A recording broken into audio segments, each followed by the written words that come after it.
Thank you. Fine. Well, let's start off by asking that question. Are there any plans for you to build in London in the near future? I love London, so I'd love to build in London. But, architects depend on clients. You need someone to say, come to London, we have some possibility of building a building. So far it hasn't happened, but I hope that it will happen. Good. Well, we all do. But one of the things, and it's very nice to see this drawing here, which I don't think you were aware was actually exhibited at the AA last year as an exhibition of first projects. A whole series of people who've been through the AA, their first projects were on show. This was illustrated as your first project. I don't know if it precisely was, but it does show a great interest in drawing, it seems to me. And certainly you've said an architect needs to know how to draw, and the human hand cannot be replaced by a computer. Can you fill that in? Because actually most of the rest of the building process is handled by computers now. Why not the design? Of course. Well, of course you can use a computer, you can use a pencil, you can use whatever you want to use, any tool. But it's just a tool, it's just a means to an end. If a pencil cannot design a building, neither can a computer design a building. A piece of architecture needs an idea. But I believe that something as kind of low-tech as a drawing is a key. Because it involves operations which are very different from operating a machine, like a computer. Of course, you need a computer to create architecture. We have many of them. But I don't believe that you can generate architecture by a pencil or by a computer. And is that something that you might say feel at the design stage? Because it's interesting in the comments you made after the V&A Spiral was cancelled, that you obviously you were disappointed, but you also saw it as a stage of development of thinking about architecture. To me, building a building has that extra dimension that whatever you see in your mind, and you have to be able to see a building three-dimensionally and functionally before you can design it, that building has to sort of have something other when it is built, an extra dimension, I would say, of reality. And every building that I think is worth building is a building that you cannot fully represent.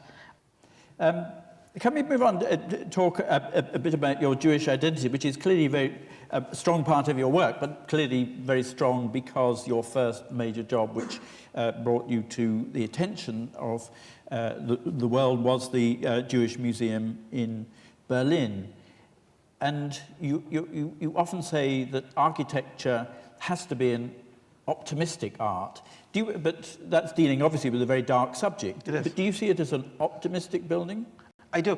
You have to believe that what you build is going, because it's always building in the foundation into the future. So you have to believe that somehow you're doing something better than what was there before. You have to believe in construction, and that's a positive activity. So yes, I believe that the Jewish Museum, despite the fact that it deals with an irreversible catastrophe, and there's nothing to be said about that way. There's got to be a light of hope. There's got to be a light of understanding that gives people a different aspect of what they already know about the Holocaust, about a German Jewry, about Europe. But I did introduce a very thin light into the Holocaust, and I'm glad I did, because it gives a feeling that beyond the irreversible, there is always something possible that is better than the experience that was there. And when you started work at Ground Zero, you said a dramatic, unexpected spiritual insight into vulnerability, tragedy, and our loss is needed, but we need something that is hopeful. Now, I think it's a very interesting situation of a Jewish architect from Israel, but an internationalist, repairing part of a city destroyed by Islamic fundamentalists. That's a pretty complex mix to deal with. So do you see that, as well as providing a sort of monument and a memory for what happened at Ground Zero, there is also the capacity to heal this rift, which is potentially the greatest threat we have to world peace? Interesting question. I don't know about healing. That's what you want to do. That's, one can respond to September 11 attacks in a political way. We can see that politics changed. Military, there are wars being fought. And I thought, what can architecture do? It can respond in a cultural way by building something that is memorable, by taking a site which was in the middle of New York as a kind of marketplace. It's not a special site. It's business as usual in many ways. But create something that brings an event to consciousness, which is that, thousands of people perished. By the way, from 95 different countries, many people from the UK. It wasn't just Americans, it wasn't just that. So what do you do on a site like that? You have to respond with some feeling that it's not only a tragedy, but there must be a hope in what you are building, also in symbolic ways. And of course, New York is a very good example of a city where people live with each other. You've got all religions, all kinds of people. It's an exemplar of a city with a lot of tensions where people live happily with each other. There's a lot of struggle in New York, but it's a creative struggle, I would say. That's what makes New York such a great city. So of course, you think about it, but look, one should distinguish Islam from fundamentalism. I have a great appreciation of Islamic literature, of Islamic architecture. I have many friends in the Muslim world. So it's not about just a glib rhetorical project. It's how do you take a piece of a city, create some balance between the memory, which is the foundation of the site, quite literally because it goes down to bedrock, and create, contemporary office buildings, spaces for the public, and basically create public space, which was not available when the Twin Towers stood there. Yes. And that's in a way healing a city, but not just in a homeopathic way. It's giving it also an impetus for development into the future, because New York is also a city that needs to change.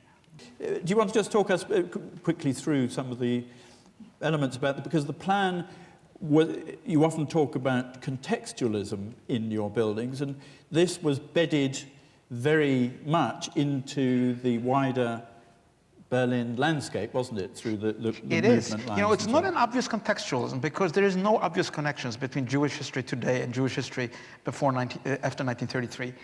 So I used a different context. I call it the star matrix. I found invisible lines that connected Jews and Germans living around the site, Lindenstrasse. So I had the kind of emblematic people, Rachel Varnhagen, a great Jewish woman who had the literary salon of great German literary figures, connected, let's say, to Friedrich Schleiermacher, the Protestant theologian buried just south of the museum. Paul Celan, his poem Oranienstrasse No. 1, connected to E.T.A. Hoffmann. So I created a kind of a Star of David. Of course, it was a distorted star, distorted context, but very precise geometrically. And I created a kind of a map of a Berlin that you don't really see today, but when you look through the windows are themselves a topographical insight into, you can say vanished, but also potential Berlin, of connections that are not obvious in the city plan, which of course was destroyed. Think about it, the tip of the building, I made this was a kind of a daring thing to do, and it was almost blocked by the city. I stepped, the nose of the building, the first part of the zigzag, steps over the line of the city. And they said, why? I said, because at this point, Sharon widened the street and changed its course. It's the Linden Street. So it's a good end to the street.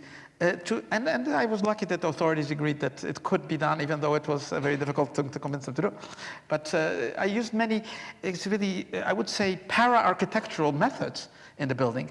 Not clearly architecture, because I referred to musical texts of Schoenberg. I referred to poems. I referred to the program of the building. I referred to Einbahnstrasse, the one-way street of Walter Benjamin, which I really plotted. He's got the dental office, he's got a grocery store, he's got the abandoned apartment, and I created a kind of map of activities in the museum to develop a strategy of circulation in the museum, where the staircase should be, how it should end in a flat wall, and of course the whole underground overture. That is not really a classical exhibition space, nor are the voids classical exhibition spaces of any sort. Can you tell us a little bit about how you work and you get to that stage? You said, when the big thoughts wash over me, they feel like premonitions filled with desire and longing.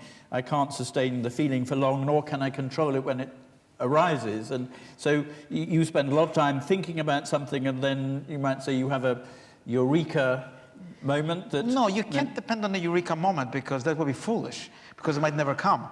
But you have to do a lot of work. You have to do the right kind of work. For example, I'll give you an example. When I was in the competition for the Jewish Museum in Berlin, there were hundreds of architects and the teams. There were almost 200 architects. So there was supposed to be like 400, 500 people. And everybody was photographing the site. Everybody brought a camera. And I was completely not interested in any photographs of the site. I don't know why. I just didn't think this was what the site looked like. So again, you have to choose your tools, so to speak, and a certain, I would even say a spiritual process of resisting certain obvious ways to access a site.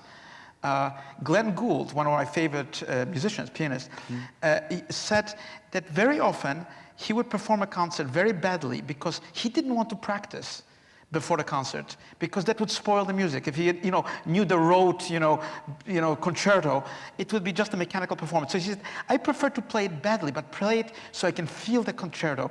So, okay, I don't want to do architecture badly, but I think you have to have a moment of insecurity, a moment of risk to produce a project. Otherwise, it's just a product. So if you compare architecture to music, is architecture the composition or is it the playing of it? It's both, because you are both orchestrating. You're creating something that you are yourself not doing. There are workers and others, and it's not really for you. But at the same time, it has to be a permanent performance in an ecological, sustainable, memorable way. And the biggest performance in architecture is the memory. It's not just when you're in the building, it's what you take away from a building. And I think that's true for cities, great cities like London or New York. You remember something about them, they're part of your orientation. Otherwise you would be really a patient in a mental asylum. So I think that memorable aspect is not something you can say, quote, iconic. It's not a graphic aspect of the work, but it has to come from some encounter with an unexpected. And of course, the unexpected it doesn't always come in the way you think it will, because that's what makes it unexpected. When I was designing the Royal Ontario Museum, I had all sorts of ideas about Toronto because I lived there, and we lived there. But my thought there, that's Dresden. But in Toronto, I just happened to, there it is. Yeah, when I was designing the building, and I was there for the meetings, I happened to pass very quickly through a gallery on the ground floor of crystals. And I'm not usually a person who goes to look at crystals in galleries, and I just got a glimpse of this incredible thing, and I don't know for what reason. It's kind of madness to build a building on a crystal that is this small in some obscure collection on the ground floor of the museum, but somehow I think you need that madness to create something that is going to be later interesting and challenging to build. But also, didn't you deliver the drawings for that on napkins? Yes. Which is interesting because that's exactly what Renzo Piano did with the Shard in London, and I think Jean Nouvel did with the Torre Akbar in Barcelona. So how do you take it from napkin to building? Because you also look after, you design every window and look after every detail. So can you tell us a little bit about that process? Yeah, believe me, it's really a tremendous worry for me. When I did that sketch, and it was very controversial because I sent the sketch as my product for the competition. Most architects sent the boards, and it was about to be disqualified. But somehow I was lucky that the jury felt there was something in these drawings to invite me for the second stage. But believe me, when I looked at those drawings, I said, oh my God, I can never build this building. The building can never look like this. Because it's a madness. The building, it's not buildable. And then I forgot the sketch. And I went about designing the building. Luckily for me, it still looks pretty much like that sketch. But really, I forgot all about it. Otherwise, it would have been a futile effort. Can we now just talk a bit about Ground Zero? Because clearly this has been a sort of central part of your work for almost a decade now. And it's been something of a struggle, isn't it? And you talk about a forced marriage with Skidmore, Owings and Merrill, and about them. I think you meant that they were Goliath and you were David, but don't you feel that maybe the positions are reversed these days because of both your reputation and your design? No, I think this is a very complicated project. It would need a solid 1 hour talk just to give the context to audiences, because if you go on Google, I'm not going to do it, but if you go on on the web, you can find hundreds of thousands of entries, maybe millions on Ground Zero, and I haven't read them all. But what is it about? First of all, I have to say that it's a highly political project. Extreme politics are involved in it. The stakeholders are mammoth. There's the families of the victims.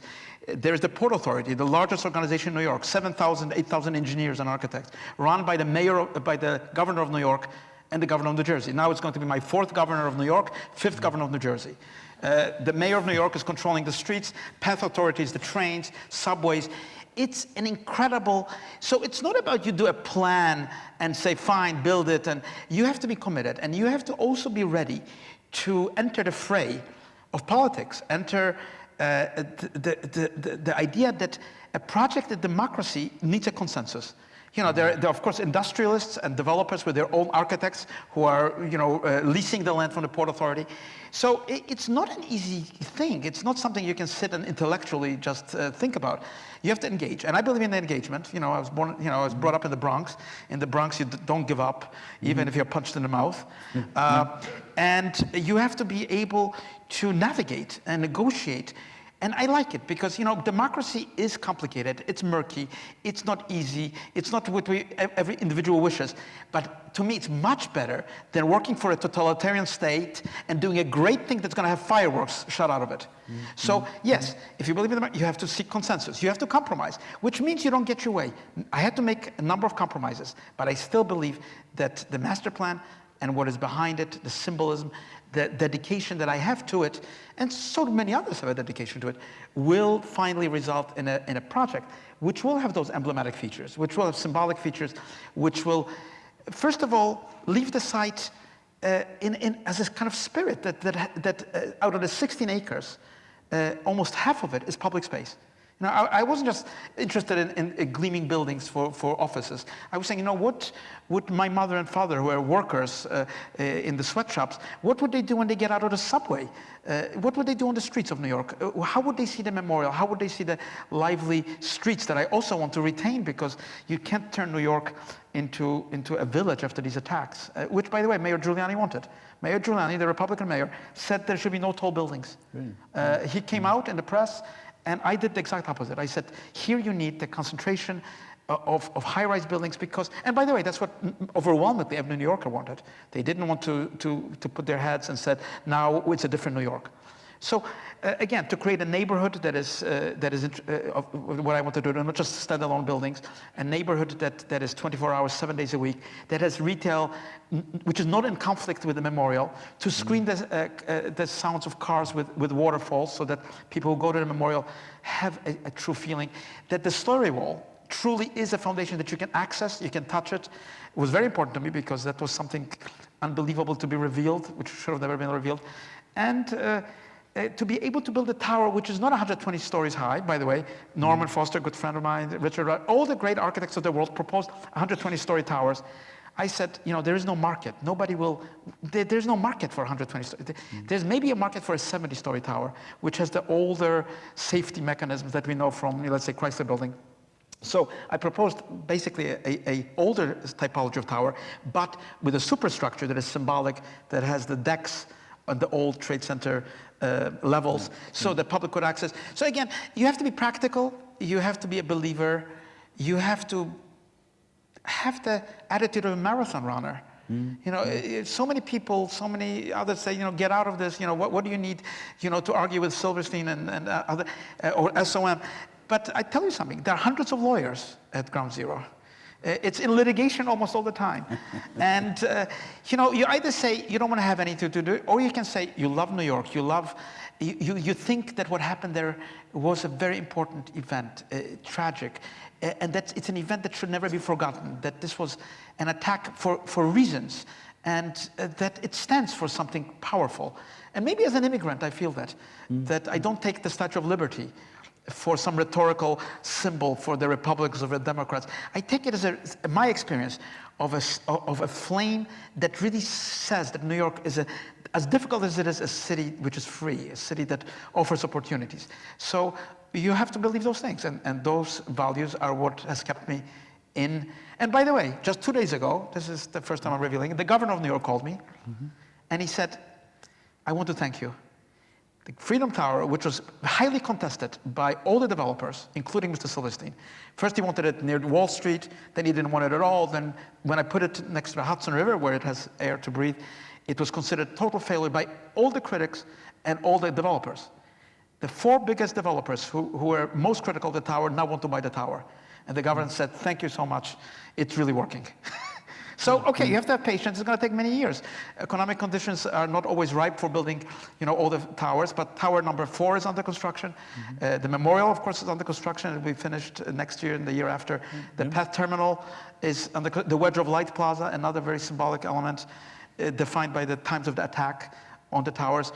So streets are being connected. So you have to have the patience, maybe not of Job, but just below Job. And I was very interested to see, there was a film on television in Britain, I don't know if you saw it, which looked at the competition between the architects to win the job, and the final two were yourself and Vignoli, and Vignoli had been quite confident that he would get it, and this was shown on the film, and then was clearly on the screen quite shattered to realise that you had pipped him to the post. And he then went to you saw him, he was filmed, Dan Cruikshank did the film, he was filmed walking down to the end of his studio where he had a piano and sitting there playing some minor key music of melancholy to somehow restore himself spiritually. I thought it was quite interesting that these were two musicians, because Vignoli is also quite a well, it's a beautiful segment. I didn't see the play. film, but there's a Emily Dickinson poem. I love Emily Dickinson, which she says, "This world is not conclusion. A spirit stands beyond, invisible as music, but positive as sound." So I can see that the sound is something positive to fill that void in his career. When you are dealing with individual buildings, and let's see if we can.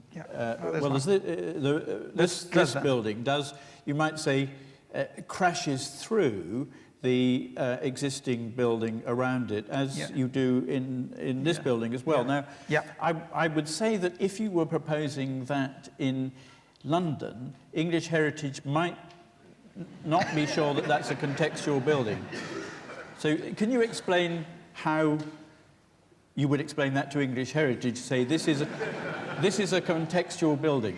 I have to say that I spoke to English Heritage when I was doing the spiral, and I found them very intelligent people. They were not at all stupid. They were very, very intelligent people. And if you can explain what you mean, and explain it not with words but with drawings, with historical references, then I think, and they said it was contextual. The spiral was not an aberration. It was not what the rag papers were saying, some sort of thing that didn't fit. So it depends what you mean a building should fit in, first of all. It's a matter of understanding. Most people think the context is just inert. It's just there, and it's just lying there, and it will always be there. But the context also needs reinvigoration. It's like a bank. If you just keep withdrawing money from a bank, there's nothing left. You got to put something back into the ground that has some other opportunities. So the context has always fascinated me, and the context isn't really the typological context of Creer, or the Prince. That is some sort of a obvious order that's God-given.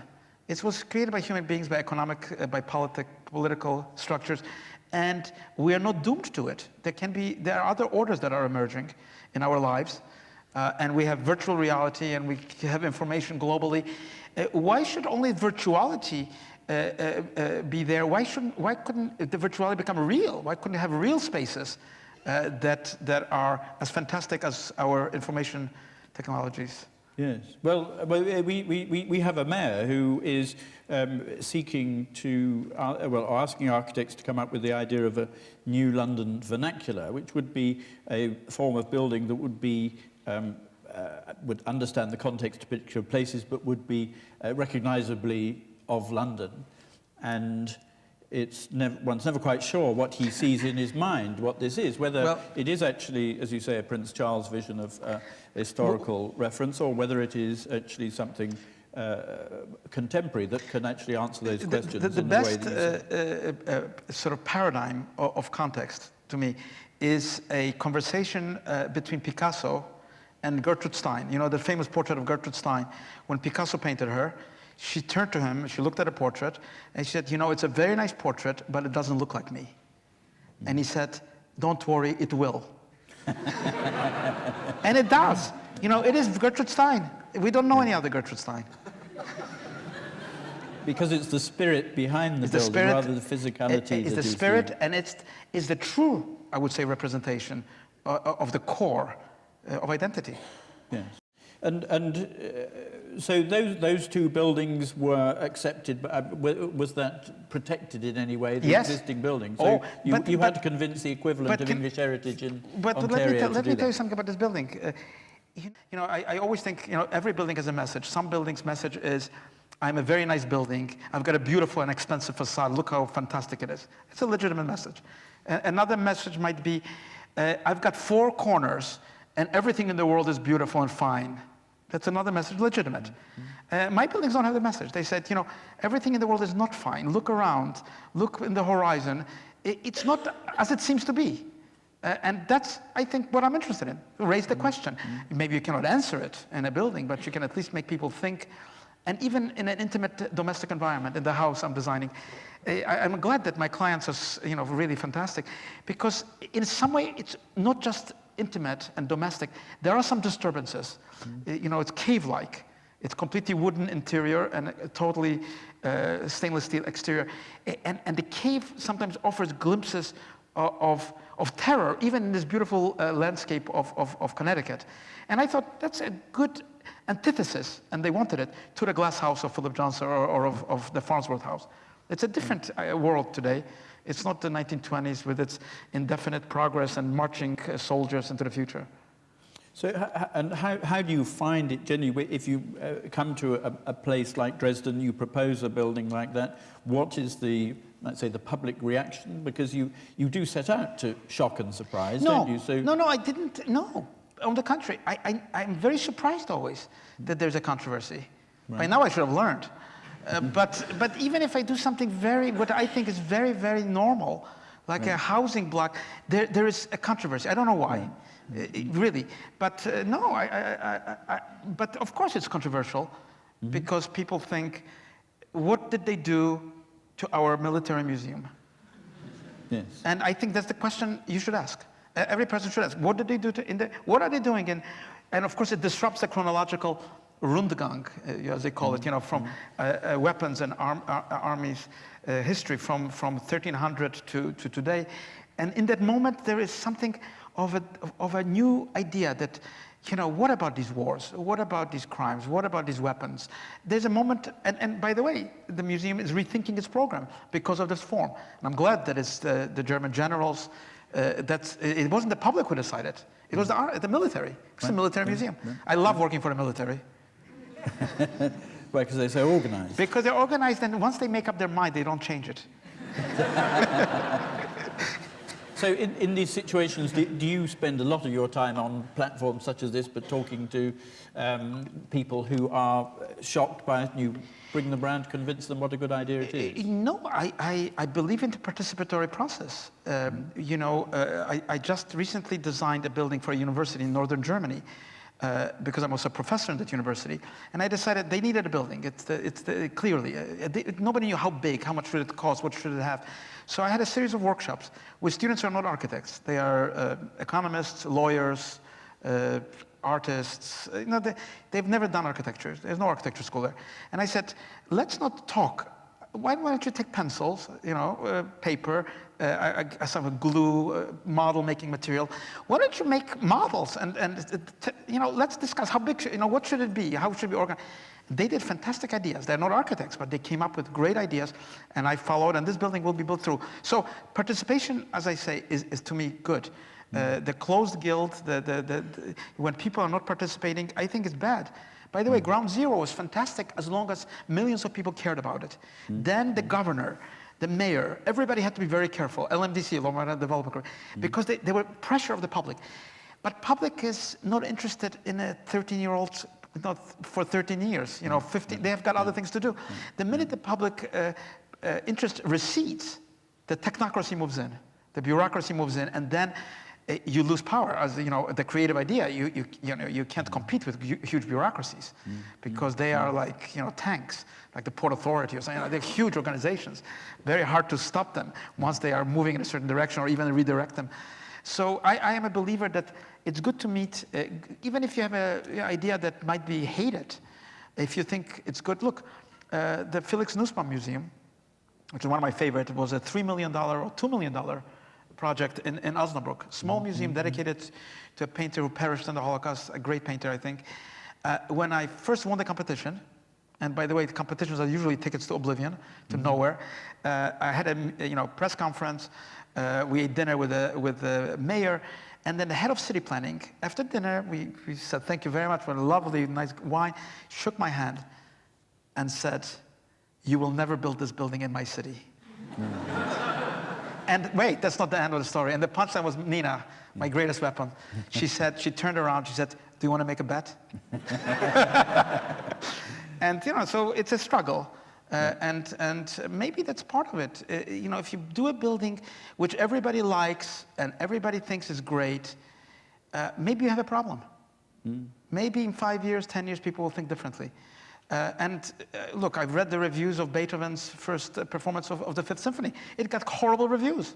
They thought it was cacophony. So let time decide.